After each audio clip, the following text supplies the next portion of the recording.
Doctor Yunus ছোট মাঠের খেলোয়াড় নন, তিনি বড় মাঠের খেলোয়াড়। এই জন্যে কিছু করা যাচ্ছে না। এমন একটা দিন আসতে যাচ্ছে, আগে আমরা সরকার পতনের আন্দোলন করতাম, আর এখন যে আন্দোলন হবে সেটা বর্তমান সরকার রক্ষার আন্দোলন হবে। ডক্টর ইউনূস না থাকতেন তাহলে দাদারা এবং মিলে এই বাংলাদেশকে এতক্ষণ বুবুকে নিয়ে গিয়েছেন, বুবুকে যথা জায়গায় বসিয়ে দিয়ে যেতেন। ঠিক না বেঠে? এই ছাত্র আন্দোলন না হইতো তাইলে এখন আওয়ামী সরকার ক্ষমতায় থাকতো 2028 সাল পর্যন্ত। ঠিক না বেঠিক? তো 2028 সাল তো না, 26 সালে নির্বাচন দেবে। এতটুকু ধৈর্য সহজ সচ্ছা না, এত কান্তে আসে। ডক্টর ইউনূস এই দেশের জন্য গর্বের কিনা? গর্বের কিনা? আমার তো মনে হয় এমন একটা দিন আসতে যাচ্ছে, আগে আমরা সরকার পতনের আন্দোলন করতাম, আর এখন যে আন্দোলন হবে সেটা বর্তমান সরকার রক্ষার আন্দোলন হবে। কারণ এই সরকার আসার পরে যদি আজকে ডক্টর ইউনূস না থাকতেন তাহলে দাদারা এবং মিলে এই বাংলাদেশকে এতক্ষণ বুবুকে নিয়ে গিয়েছেন, বুবুকে যথা জায়গায় বসিয়ে দিয়ে যেতেন। ঠিক না বেঠে? ডক্টর ইউনূস ছোট মাঠের খেলোয়াড় নন, তিনি বড় মাঠের খেলোয়াড়। এই জন্যে কিছু করা যাচ্ছে না। নির্বাচন হতেই হবে, নির্বাচন হবে, নির্বাচন আসবে, টেনশন করার কিছু নাই। বক্তব্য হলো ধৈর্য ধারণ করতে হবে।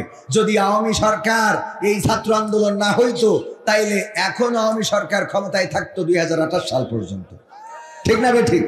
তো 2028 সাল তো না, 26 সালে নির্বাচন দেবে। এতটুকু ধৈর্য সহজ সচ্ছা না, এত কান্তে আসে, কথা কয় না। হ্যাঁ, বিয়ে তো দেবো, ধানটা উঠুক, ধানটা উঠুক, তাই না? ধানটা গুছাই তো দেবে না, ধান গুছানো না, আব্বা এখনই দিতে হবে। আল্লাহ হেদায়েত নসিব করুন, বলেন আমিন। আমি বলছিলাম যারা এখনো ঝটিকা মিছিল করে, মাঝে মাঝে দেখা যায় হঠাৎ করে 5-7 জন হেলমেট পরে, মুখে মাস্ক দিয়ে তারপরে রাজপথের নামে, তাদেরকে বলতে চাই, আরে আবুলের দল রে, এমন নেতার আন্দোলন করলে যেই নেতা নিজের স্বার্থ উদ্ধার করার জন্য, নিজের রক্ষা করার জন্য দাদাদের কাছে যে আশ্রয় নিল, যেই দেশ তার বাবা দিয়েছে, স্বাধীনতা তো উড়াই নেছে। আমরা তো এখানে রোহিঙ্গা, কথা কয় না, আমরা তো রোহিঙ্গা। সাতক্ষীরাকে বলা হয়তো মিনি পাকিস্তান। কি বলে? মিনি পাকিস্তান। এমনি ভাবে দেশকে ডিভাইডেড করে ফেলেছিল। একদল ছিল চেতনাবাজ, আর একদল নাকি ছিল রাজাকার। 20 বছর বয়সেও নাকি রাজাকার। আর ওগের দলে যদি কেউ চলে আসে, সে যদি সম্মুখ সমরে রাজাকার থাকে, তাও সে মুক্তিযোদ্ধার এখানে একটা মেশিন পায়। ঠিক না বেঠে? রাজাকারের বাচ্চা এমন একটা মেশিন। ওই যে সাকা চৌধুরী বলেছিল যে মাননীয় স্পিকার, আমি একটা মেশিনের কথা বলবো যে এটা বাংলাদেশে আবিষ্কার হয়েছে। মাননীয় স্পিকার, বাংলাদেশে এমন একটা মেশিন আছে রে, যেই মেশিনের এক পাশ দিয়ে যদি রাজাকার ঢুকাই দেন, অপর পাশ দিয়ে মুক্তিযোদ্ধা হয়ে বের হয়ে যায়। আর সেই মেশিনের নাম হইল বাংলাদেশ আওয়ামী লীগ। ঠিক না বেঠিক? এক পাশ দিয়ে ঢুকাইলে আর এক পাশ দিয়ে মুক্তিযোদ্ধা হয়ে যায়, রাজাকার ঢোকে, মুক্তিযোদ্ধা হয়ে বেরোয়। আর এই দল থেকে যদি কেউ বেরিয়ে যায়, ওরা আমাদের স্বাধীনতার ঘোষক রাষ্ট্রপতি, সাবেক সফল রাষ্ট্রপতি জিয়াউর রহমানকে পর্যন্ত তার স্বাধীনতার ঘোষক হিসাবে স্বীকৃতি দেয় নাই, বরং তার দেওয়া রাষ্ট্রীয় অনেক পদক পর্যন্ত কেড়ে নিয়েছিল। বলেন ঠিক কিনা? নিয়েছে না? নাই না? কত মুক্তিযোদ্ধার সন্তানদের ভুয়া মুক্তিযোদ্ধার সার্টিফিকেটে চাকরি পেয়েছে, অথচ তারেক জিয়া আর ওই যে জিয়াউর রহমানের স্ত্রী বেগম জিয়া, দুইজনকে এত নির্যাতন করেছে। একটা তো দেশ ছাড়া করেছে, আর একটা দেশে রেখেছে, কিন্তু এমন অবস্থায় যে বাড়ির সামনে বালুর ট্রাক, ওই বালুর ট্রাক যারা সরাইতে পারে নাই 16 বছরে, ওরা আবার এখন এসে বড় বড় কথা কয় ওরা হলো দাদাদের দালাল। কথা কয় না? 16 বছর সরাতে পারে নাই, এখন আবার বড় বড় কথা। এই বড় বড় কথা যারা বলে ওরা প্রকৃত অর্থে জাতীয়তাবাদী দল করে না, ওরা জাতীয়তাবাদী দলের লোক নয়, ওরা হলো দাদাদের সুরে কথা কয়। কারণ ছাত্র আন্দোলন করে নির্বাচনের জন্যই এই আন্দোলন, এই দেশে নির্বাচন করে সরকার প্রতিষ্ঠিত হবে। বাংলাদেশের মানুষ জাতীয়তাবাদী দলকে যদি সাপোর্ট করে অবশ্যই তারা সরকার গঠন করবে। কিন্তু এত অধৈর্য হয়ে যাচ্ছাও কারণটা কি? কারণ হলো দাদারা শিখাই দিয়েছে। যদি দেশের প্রধানমন্ত্রী বানাইতে হয় এখন বিএনপির তারেক জিয়ার দরকার আছে না নেই? তো তারেক জিয়ার দেশে আনা লাগবে না? তো দেশে নেনি তারপরে নির্বাচন দেবো, কথা কয় না। আগে নির্বাচন এত কথা হবে। ওগো আমার ভাইয়েরা, ওরা হলো দাদাদের দালাল। প্রকৃত অর্থে যারা তারা বলছে না মাল পেয়েছে আর মাল খেয়েছে, এই জন্য ছাত্র আন্দোলনকে তথাকথিত বলে ফেলে। অথচ এই ছাত্র আন্দোলনে কত পরিবার আজকে আপনার ডানে বামে খোঁজ নেন। 16টা বছর কত নির্যাতনের শিকার করেছে, কত জাতীয়তাবাদী দলের, ছাত্র দলের, যুব দলের নেতারা পর্যন্ত ঢাকায় রিক্সা চালিয়েছে, বলেন ঠিক কিনা? তাদেরকে মুক্ত করেছে ছাত্ররা। তাদের এই আন্দোলনকে ছোট করে দেখা যাবে? ডক্টর ইউনূস এমন একজন খেলোয়াড়, জাতিসংঘের মহাসচিবকে বাংলাদেশে এনেছে, শুধু না বরং তারে নিয়ে গেছে রোহিঙ্গাদের ওখানে। সেখানেই শেষ না, বলছে তুমি যাই হও হও, আমাদের পাঞ্জাবি গাই দোয়া লাগবে। পাঞ্জাবি তো গাই দিবাইছে দিয়াইছে, আবার তারে রোজা রাখাই ছেড়ে বলছে তুই হিন্দু মিন্দু যাই হোস রোজা রাখা লাগবে। ঠিক না বেটে? রোজা রাখায় ইফতারও করাইছে। এই হলো ডক্টর ইউনূস। চাইনায় গিয়েছে দেশের জন্য, আবার এখন কাতারে রয়েছে দেশের জন্য। যেমন জিয়াউর রহমান, তিনি যখন রাষ্ট্র ক্ষমতা পেয়েছিলেন আমরা তো তখন জন্মগ্রহণও করি নাই, তবে ইতিহাসে পড়েছি তিনি ছিলেন একমাত্র এই বাংলাদেশের কল্যাণকামী। মালয়েশিয়ার প্রেসিডেন্ট মাহাথির মোহাম্মদ, মালয়েশিয়ার সাবেক প্রধানমন্ত্রী, দাবি জানিয়েছিলেন ওগো জিয়াউর রহমান, বাংলাদেশ থেকে কিছু লোক আমাদেরকে দাও, আমরা নাগরিকত্ব দেব, মালয়েশিয়ার নাগরিকত্ব দিয়ে আমরা এই দেশে রাখবো। তারা আমাদের দেশে, আমাদের এখানে ভোটার হয়ে থাকবে, আমাদের দেশের রাজনীতি, আমাদের দেশের অর্থনীতিতে তারা অংশগ্রহণ করবে। জিয়াউর রহমান এমন একজন নেতা ছিল, তিনি বলেছিলেন আমি তো বাংলাদেশকে মালয়েশিয়া বানাবো, সুতরাং আমার দেশের মানুষদেরকে আমি মালয়েশিয়ায় পাঠাবো না। তোমাদের ওই পাম বাগানে সাপ থাকে, বিচ্ছু থাকে, ওইগুলো আমাদের জনগণের কামড় দেবে, মারা যাবে। আমি আমার জনগণকে এমন বানাবো যে আমাদের জনগণের মালয়েশিয়ায় যাওয়া লাগবে না। এই একজন ছিল জিয়াউর রহমান। আর বর্তমান তার উত্তরসূরি হিসাবে বলা যায় এসেছে ডক্টর ইউনূস, যিনি সবকিছুকে উপেক্ষা করে বাংলাদেশের স্বার্থ রক্ষার জন্য সব রকম কষ্ট করে যাচ্ছে, বলেন ঠিক কিনা? ওগো আমার ভাইয়েরা, তাইলে আমার সেই গানে ফিরে আসি, কারণ আমি আকর্ষণ এত ওয়াজ করলে হবে। কই গেল সেই সংসদেতে মমতাজের, মনে আছে? হ্যাঁ, কই গেল সেই সংসদেতে মমতাজের গান, কোথায় গেল হজরত বলা স্বামী মুসমান, ইনু মেনন দীপুমণি আছে কারাগারে, বাপ করিলেও পাপ কখনো ছাড়ে কি আর তারে। কোথায় গেল স্পিকারের, কোথায় গেল স্পিকারের দৃষ্টি আঁকা বাঁকা, তাদের ছাড়া দেশটা এখন লাগে ফাঁকা। কই গেল সেই আরাফাত আর ব্যারিস্টার সুমন, কথা বলার সময় তারা করেনি ওজন, মুরগি কবির খাইছে ধরা, জাফর কোথায় আছে, গোপনে কি সেও গেল মোদি দাদুর কাছে। কোথায় গেল এ সালমের, কোথায় গেল এ সালমের কাড়ি কাড়ি টাকা, তাদের ছাড়া দেশটা এখন লাগে ফাঁকা। লাগে না, লাগে না, কেন ফাঁকা ফাঁকা লাগে? কারণ হলো আমরা আগে রমজানের, এইবার রমজানের মাস গেল, কারেন্ট কি গিয়েছে? কথা কয় না, কারেন্ট গেছে। সাহরির সময়ও কারেন্ট আছে, ইফতারের সময়ও কারেন্ট আছে, তারাবির সময়ও কারেন্ট আছে। তারাবির সলাতে, সিয়ামে, কিয়ামে, ইফতারিতে সব সময় বিদ্যুৎ ছিল। যদি এখন ওবায়দুল কাদের কাকা থাকতো তাইলে বলতো এই সরকার ব্যর্থ সরকার। কারণ কি? কারণ কি? কারণ হলো এবার বিদ্যুৎ যাই নাই। মোমবাতি কি হবে? মোমবাতি ফ্যাক্টরি গুলো বন্ধ হয়ে যাবে। ঠিক না বেটে? আমার কাকা থাকলে আরো বলতো, অনেকেই ভাবে শেখ হাসিনা পালিয়ে গিয়েছে, শেখ হাসিনা পালায় না, শেখ হাসিনা হিজরত করেছে। কি রত করেছে?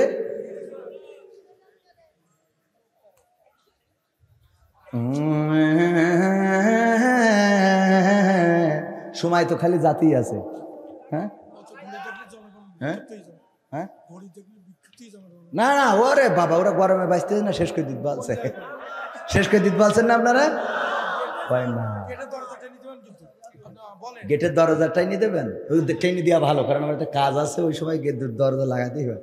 এই শোনা, ওই দাঁড়ায় থাকার লোক একটু ভিতরে, ওই আর একটু ফাঁকা আছে, এসে বসা যায় না? মনে ডাক তো দিচ্ছি, তো আসছে না, তো আমি এখন পায়ে ধরবো।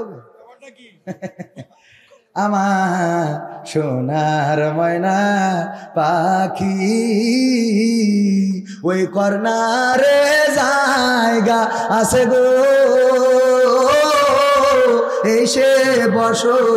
ওরে আমি গান গাছি, এর মধ্যে কাটি কাছে ভালো কালেকশনটা করে নিতে। তাহলে এদিক থেকে একরকম, এদিক থেকে একরকম, খালি মন ধরে পড়েন। ওকে, ঠিক আছে, ওকে, অসুবিধা নেই। ভাইয়েরা আমার, ওয়াজ কি সয়রে রাজি কারা কারা দেখতে চাই? লিল্লাহি তাকবীর, নারায়ে তাকবীর, আল কোরআনের আলো, আল হাদিসের আলো, আমার নেতা তোমার নেতা, নারায়ে তাকবীর। স্লোগান উঠেছে, এই বাংলাদেশের মানুষ সিদ্ধান্ত নিতে বসে গেছে। বাংলাদেশের মানুষ 16টা বছর পরেও জেগে উঠেছিল, ছাত্র আন্দোলন করেছিল, রক্ত ঝরিয়েছিল, স্বৈরাচার মুক্ত, ফ্যাসিবাদ মুক্ত করেছিল। এখন নতুন করে সিদ্ধান্ত হয়েছে, আমরা তো সব দল দেখা শেষ, আগামীর দিন হবে দাড়ি টুপির বাংলাদেশ। ঠিক না বেঠে? বলে সব দল দেখা শেষ, দাড়ি টুপির বাংলাদেশ। ওগো আমার ভাইয়েরা, আমরা ইংরেজদের শাসন দেখেছি, তারা এই বাংলাদেশে আমাদেরকে শোষণ করেছে, আমাদেরকে দিয়ে জুম চাষ করিয়েছে, আমাদেরকে দিয়ে নীল চাষ করিয়েছে, আমাদের উপরে নির্যাতনের স্টিম রোলার চালিয়েছে, জমিদারি প্রথা চালু করেছে, হিন্দুত্ববাদ দিয়ে দেশটারে ভরে ফেলেছিল, শান্তি দিতে পারে নাই। তারপরে আবার ভাগ হয়ে গেল, হিন্দুস্তান আর পাকিস্তান, পাকিস্তানিরা নিল। 23টা বছর আমাদের শাসন করলো, এই দেশে ধর্ষণ করলো, এই দেশে নির্যাতন করলো, আমাদের পণ্যগুলো পাকিস্তানে নিয়ে যেয়ে সিল মেরে দিয়ে আমাদের কাছে আবার বেশি দাম দিয়ে বিক্রি করত, আমাদেরকে শোষণ করত, নির্যাতন করত। 23 বছরেও তারা শান্তি দিতে পারে নাই। এরপরে আমরা 71-এ আন্দোলন করলাম, স্বাধীনতা অর্জন করলাম। স্বাধীনতার পরে আমরা একের পর এক সরকার পাল্টালাম, বঙ্গবন্ধু, জিয়াউর রহমান, এরশাদ, খালেদা জিয়া, শেখ হাসিনা, বর্তমান ডক্টর ইউনূস, সব তো দেখা শেষ। কেউ বলল সোনার বাংলা গড়বে, কেউ বলল সবুজ বাংলা গড়বে, কেউ বলল রূপালী বাংলা গড়বে, কেউ বলল সোনালী বাংলা গড়বে, কেউ বলল নতুন বাংলা গড়বে, কেউ বলল গ্রিন বাংলা গড়বে, কেউ বলল ডিজিটাল বাংলা গড়বে। আর আমার ওবায়দুল কাদের কাকা বলল স্মার্ট বাংলাদেশ হবে। ঠিক না বেটে? কিন্তু আমরা দেখলাম সেই স্মার্ট বাংলাদেশ গড়তে যে স্টেজ ভেঙে ফেলেছে। আমরা সোনার বাংলায় শান্তি পাই নাই, সবুজ বাংলায় পাই নাই, আমরা গ্রিন বাংলায় পাই নাই, নীল বাংলায় পাই নাই, নতুন বাংলায় পাই নাই, পুরাতন বাংলায় পাই নাই, আমরা ডিজিটাল বাংলায় পাই নাই, স্মার্ট বাংলায় পাই নাই। আমরা একটু এই বাংলার জমিনে কোরআনের বাংলা দেখতে চাই। ঠিক না বেঠে? আমরা এবার একটু কোরআনের বাংলা দেখতে চাই। আমরা সোনার বাংলা দেখেছি, সোনালী বাংলা দেখেছি, রূপালী বাংলা দেখেছি, নতুন বাংলা দেখেছি, পলিথিন মুক্ত বাংলা দেখেছি, ডিজিটাল বাংলা দেখেছি, স্মার্ট বাংলা দেখেছি। কোন বাংলায় সুখ আসে নাই। সুতরাং আমাদের দাবি হলো আগামীর বাংলা হবে সব কিছুর দিন শেষ, আল কোরআনের বাংলাদেশ। ডক্টর ইউনূসের কাছে নারীবাদীরা গিয়েছে, যে বলেছে যৌনকর্মী যারা, তাদেরকে শ্রমিকের অধিকার দিতে হবে। বলেন নাউজুবিল্লাহ। ওরা আবার বলেছে ধর্মীয় অনুশাসন মেনে চলার কারণে, ধর্মের নিয়ম নীতির কারণে আমরা আশঙ্কা করি যে নারীদের অধিকার নষ্ট হবে, নারীদের অধিকার ক্ষুণ্ণ হবে। অথচ ইসলাম এসেছে নারীদের অধিকার দেওয়ার জন্য। বলেন ঠিক কিনা? ডক্টর ইউনূসের কাছে যেই নারীবাদীরা গিয়েছে, পতিতাদের শ্রমিক হিসেবে স্বীকৃতি চেয়েছে, ওরা নারীদের পক্ষের লোক না বিপক্ষের লোক? কোন মা কি চায় তার সন্তান পতিতাবৃত্তি করুক? কোন ভাই কি চায় তার বোন পতিতাবৃত্তি করুক? কোন স্বামী কি চায় তার স্ত্রী পতিতাবৃত্তি করুক? কোন পৃথিবীর যাদের আকল আছে, জ্ঞান আছে, বুদ্ধি আছে, মেধা আছে, কোন একজন মানুষ কি দেখাতে পারবেন যে সে তার সন্তান, তার বোন, তার মা, তার খালা, তার ফুফু পতিতা হোক, পতিতালয়ে থাকুক? এটা কেউ কি চায়? এটা যারা চায় ওরা মানুষ না অমানুষ? মানুষ না কুত্তা? কুত্তা না শুয়োর? এর থেকে খারাপ, এর থেকেও কি? একটা কবুতরেরও জোড়া থাকে, একটা শিয়ালেরও জোড়া থাকে, একটা কুকুরও চায় না সে যাকে ব্যবহার করবে অন্যরা ব্যবহার করুক। কথা কয় না? চায়। যেই নারীরা চাচ্ছে নারীরা যাবে পণ্য হিসাবে, ইসলাম দিল সম্মান, নারীরা কেমন করে থাকবে, নারীরা কি কাপড় পরবে, নারীদের কি খাওয়াতে হবে, নারীদের সাথে কেমন আচরণ করতে হবে। আল্লাহর নবী সাল্লাল্লাহু আলাইহি সাল্লাম এই দুনিয়ায় যখন এলেন, নারীদের কোনো সম্মান ছিল না, ইজ্জত ছিল না। কন্যা সন্তান জন্মগ্রহণ করলে পা ধরে আছাড় দিয়ে মেরে ফেলা হতো। কন্যা সন্তান জন্মগ্রহণ করলে গলা টিপে ধরতো। কন্যা সন্তান জন্মগ্রহণ করলে জীবন্ত কবর দিত। সেই সময় বিশ্ব নবী সাল্লাল্লাহু আলাইহি সাল্লাম আসলেন আর নারীদের সম্মান দিলেন, এতটাই সম্মান দিলেন। আল্লাহর নবী বললেন, ওগো পুরুষেরা শুনে নাও, তোমাদের মায়ের পায়ের নিচে তোমাদের জান্নাত। মায়ের পায়ের নিচে কি? শুধু এটাই শেষ করেন নাই, বিশ্ব নবী সাল্লাল্লাহু আলাইহি সাল্লাম বললেন, ওগো পৃথিবীবাসী শুনে নাও, যদি কারো দুইটা কন্যা সন্তান আল্লাহ দান করেন, আর সেই দুইটা কন্যা সন্তান যদি নেকভাবে গড়ে তোলে, নেকভাবে গড়ে তুলে সৎ পাত্রস্থ করে, ভালো জায়গায় উত্তম জায়গায় বিবাহের ব্যবস্থা করে, ওই দুই কন্যা সন্তানের পিতা আর আমি নবী সাল্লাল্লাহু আলাইহি সাল্লাম আঙুল দুইটা একসাথে করে দেখিয়েছেন, এইভাবে একত্রে জান্নাতে বসবাস করব। সুবহানাল্লাহ বলা যাবে না? ইসলাম এতটাই সম্মান দিলেন নারীদেরকে। দাহিয়াতুল কালবির ঘটনা আপনারা জানেন। দাহিয়াতুল কালবি রাদিয়াল্লাহু তাআলা আনহু এসে কান্না করছেন। আল্লাহ রাসূল সাল্লাল্লাহু আলাইহি সাল্লাম বললেন, দাহিয়াতুল কালবি কাঁদো কেন? বলল, গো বিশ্ব নবী, কেন কান্না করব না? আমার জীবনের গুনাহগুলো কি মাফ হয়ে গেছে নাকি? আল্লাহর নবী বললেন, যখন তুমি কালেমা পড়েছো তখন তোমার জীবনের সমস্ত গুনাহ খাতা সমূহ মাফ করে দিয়েছেন কে? মাফ করে দিয়েছেন কে? সবাই বলেন কে? আল্লাহ রাব্বুল আলামিন জীবনের গুনাহগুলো মাফ করে দিয়েছেন। দাহিয়াতুল কালবি বললেন, ওগো বিশ্ব নবী, আমার ভয় হয় আমার জীবনে এমন একটা গুনাহ আছে যেটা হয়তো আল্লাহ ক্ষমা করেন নাই। বিশ্ব নবী বললেন, কি এমন গুনাহ করেছো জীবনে? দাহিয়াতুল কালবি বললেন, ওগো বিশ্ব নবী, আমার স্ত্রী যখন গর্ভবতী, আমি তখন বাইরে গিয়েছিলাম ব্যবসার জন্য, কাজের জন্য, কর্মের জন্য, রুজির জন্য। আমি বাইরে গেলাম। আমি বাইরে যাওয়ার পরে যখন আমার স্ত্রী আমার বাইরে খবর পাঠালো, আমার কন্যা সন্তান, আমার সন্তান প্রসব করেছে, কিন্তু সে মৃত, সে জীবিত না। আমি 3 বছর, 4 বছর, 5 বছর পরে যখন বাড়িতে আসলাম, আসার পরে দেখলাম একটা ফুটফুটে কন্যা সন্তান ঘুরে বেড়ায়। আমি বললাম, এই সন্তানটা কার? আমার স্ত্রী বলল, দাহিয়াতুল কালবি, এটা তোমার সন্তান। কি করে আমার সন্তান হয়? আমার সন্তান তো গর্ভে থাকাকালীন তুমি বলেছিলে মৃত সন্তান প্রসব করেছ। স্ত্রী বলল, ওগো স্বামী, আমি জানি তুমি কন্যা সন্তান হলে আমাকে মেরে ফেলার নির্দেশ দিবা। এত সুন্দর একটা বাচ্চারে কেমনে মারবো? দেখো কত সুন্দরী, আমি নাম রেখেছি জামিলা সুন্দরী। এই সুন্দরীরে তুমি এখন মারতে পারবা না। আমার ধারণা হল। দাহিয়াতুল কালবি বললেন, ওগো স্ত্রী, তুমি আমার কন্যা সন্তানকে কেন বাঁচিয়ে রেখেছ? বলল, দেখো কত সুন্দরী, আমি নাম রেখেছি জামিলা। এত সুন্দরী কন্যাকে কেমন করে হত্যা করব? এখন তো বড় হয়ে গিয়েছে, আমার বিশ্বাস তুমি তারে হত্যা করতে পারবা না। আল্লাহর নবীকে দাহিয়াতুল কালবি বললেন, ওগো বিশ্ব নবী, আমি যখন রাত্রে ঘুমালাম, রাত্রে যখন বেডে শুইলাম, আমার ওই কন্যা সন্তানটা একবার আম্মু বলে ওর মায়ের গলা জড়িয়ে ধরে, একবার আব্বু আব্বু বলে আমার গলা জড়িয়ে ধরে। আমি রাত্রে চিন্তা করলাম, এই কন্যা সন্তানকে যদি বাঁচিয়ে রাখি, মানুষেরা আমারে বলবে ও কন্যা সন্তানের বাবা। আমি যখন রাস্তায় চলবো বলবে কন্যা সন্তানের পিতা যায়। আমার মেয়ে অন্যের বাড়িতে থালা বাসন মাজবে, আমার মেয়ে অন্যের পণ্য হয়ে যাবে, পণ্য সামগ্রী হয়ে যাবে। এই সমাজে তো মেয়ে সন্তানের কোনো দাম নাই, আমার সন্তানের কোনো দাম থাকবে না, মান থাকবে না। সুতরাং এই সন্তানকে বাঁচানো যাবে না, বাঁচিয়ে রাখা যাবে না। সিদ্ধান্ত নিলাম কালকেই হত্যা করব। সকালবেলা স্ত্রীকে বললাম, ওগো স্ত্রী, গুছিয়ে দাও, আমি কন্যা সন্তানকে নিয়ে আত্মীয়ের বাড়িতে বেড়াতে যাব। আমার সন্তানকে গুছিয়ে দিল বিশ্বাসে, সরল মনে। আমি যখন আমার সন্তানকে নিয়ে যাই, মাঝে মাঝে পিছনে পড়ে যায়, সন্তান আব্বু আব্বু বলে দৌড়ে এসে আমার জড়িয়ে ধরে আর বলে, ওগো বাবা, কত দূর আত্মীয় বাড়ি, এত দূরে কেন নিয়ে যাও? আমি যখন আমার গন্তব্যে পৌঁছে গেলাম, একটি পাহাড়ের কাছে, পাহাড়ের পদদেশে পৌঁছালাম, সেখানে আমার সাথে নিয়ে যাওয়া অস্ত্র দিয়ে আমি গর্ত খনন করা শুরু করে দিলাম। আমি একটা গর্ত খনন করি, আমার দাড়িতে ধুলাবালি লেগে যায়। আমার কন্যা সন্তান দূরে খেলা অবস্থায় ফিরে আসে আর আমার কোলে বসে দাড়ির ধুলাটা ঝেড়ে দেয় আর বলে, বাবা এত কষ্ট কেন করো? এত কষ্ট করার তো দরকার নাই। দাড়ির ধুলাগুলো ঝেড়ে দেয় আর আমারে কষ্ট করতে নিষেধ করে। আমি সন্তানকে বললাম, মা দূরে যাও, খেলা করো, তোমারে ডাকবো, আমার কাজ শেষ হয়ে গেল।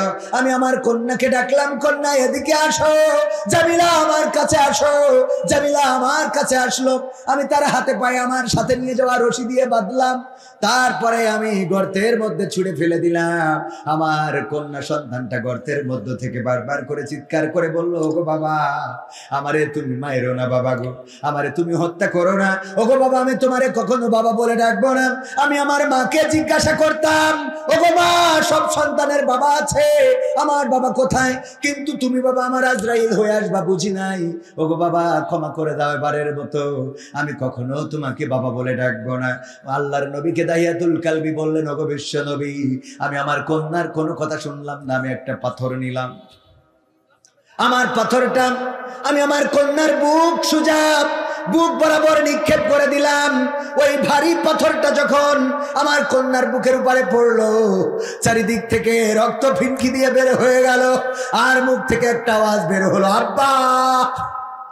আমি এখনো যখন পথ চলি, হঠাৎ করে আমার কন্যার সেই আব্বা চিৎকারটা শুনতে পায়।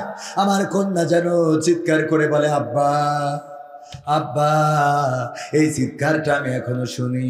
আল্লাহর নবী যখন এই ঘটনা শুনছিলেন, কিতাবে এসেছে বিশ্ব নবী সাল্লাল্লাহু আলাইহি সাল্লামের চোখ থেকে অশ্রু ঝরে দাড়ি ভিজে টপ টপ করে মাটিতে পড়ছিল। আল্লাহর নবী বললেন, ওগো দাহিয়াতুল কালবি, তোমরা জাহিলিয়াতের যুগে কতটা নিষ্ঠুর ছিলে, কতটা পাষাণ ছিলে।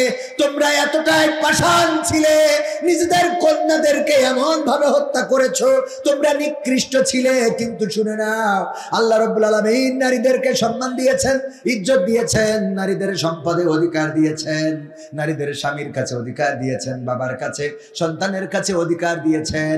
আর দাহিয়াতুল কালবি, তুমি যখন কালেমা পড়েছো, ইসলামের নীতি নিয়ম কানুন মেনে নিয়েছো, তখন তোমার জীবনের গুনাহ খাতাগুলো মাফ হয়ে গিয়েছে। ওগো আমার ভাইয়েরা, ইসলাম এমন করেই সম্মান দিয়েছেন নারীদেরকে। আর এখনকার নারীবাদীরা, তারা ইসলামের বাইরে যেয়ে নারীদের অধিকার খুঁজে বেড়ায়, অথচ তারা পতিতাবৃত্তিতে উৎসাহিত করে। পতিতাবৃত্তিকে তারা শ্রমিকের অধিকার খুঁজতে চায়। পতিতাবৃত্তি কোনো মানুষ পছন্দ করতে পারে না।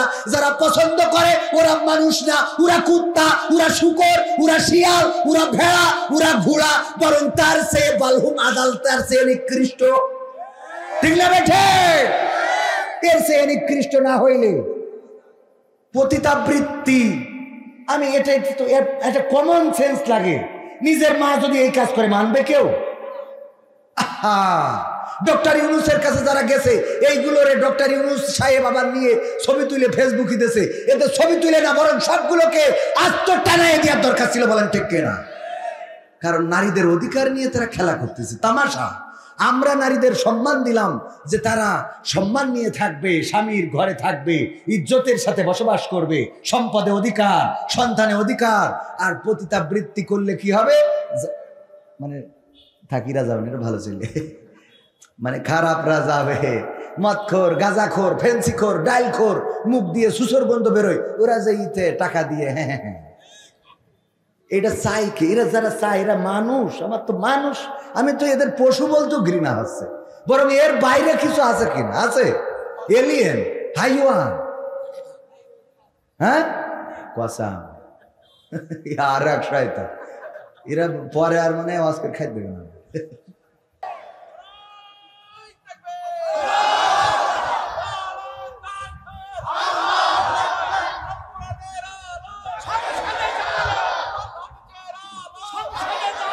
সম্মানিত ভাইয়েরা, যদি কোরআনের বাংলাদেশ দেখতে হয় তাহলে যেইভাবে আমরা 1971 লড়াই করে রক্ত দিয়ে পাকিস্তানদের কাছ থেকে আমাদের দেশকে মুক্ত করেছিলাম, যেইভাবে 1952 রক্ত দিয়ে আমাদের ভাষার সম্মান রক্ষা করেছিলাম, যেইভাবে 2024 রক্ত দিয়ে ফ্যাসিবাদ মুক্ত করেছিলাম, একইভাবে আগামীর দিনে আল্লাহর জমিনে আল্লাহর দিন কায়েম করার জন্য ইসলামী আন্দোলনের নেতা কর্মীরা যদি ডাক দেয়, রাজপথে থেকে বুকের তাজা রক্ত যদি ঢালতে হয়, রক্ত ঢেলে সেই রক্তের সাগরে সাঁতার কেটে কেটে একটি রক্তাক্ত বিপ্লবী কালেমার পতাকা বাংলার জমিনে উড়াতে রাজি কারা কারা দেখতে চায়?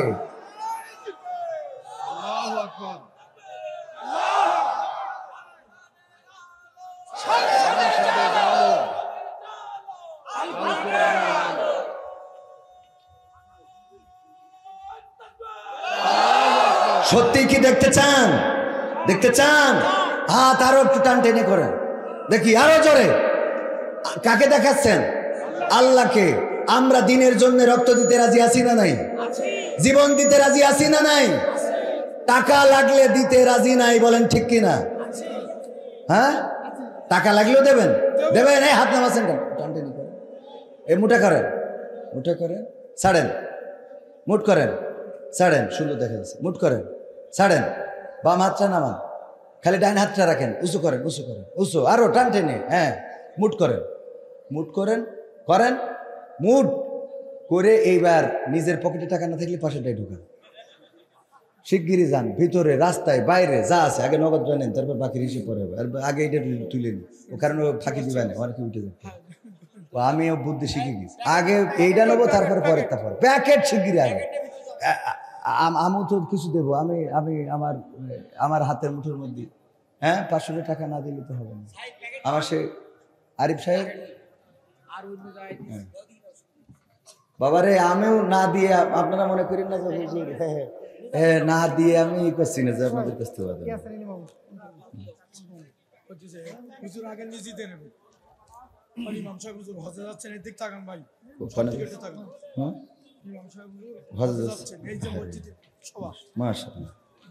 ওই আমরা এই যে টাকাটা বলতে হজে যাবে না না, ও বিনা বেতনে, ও তাই ওদের গাড়ির টাকা, আমি কিছু 1000 টাকা। আমি ব্যক্তিগতভাবে 500 টাকা দিলাম আল্লাহর ঘরের জন্য, আল্লাহ দানকে কবুল করো। কিডা?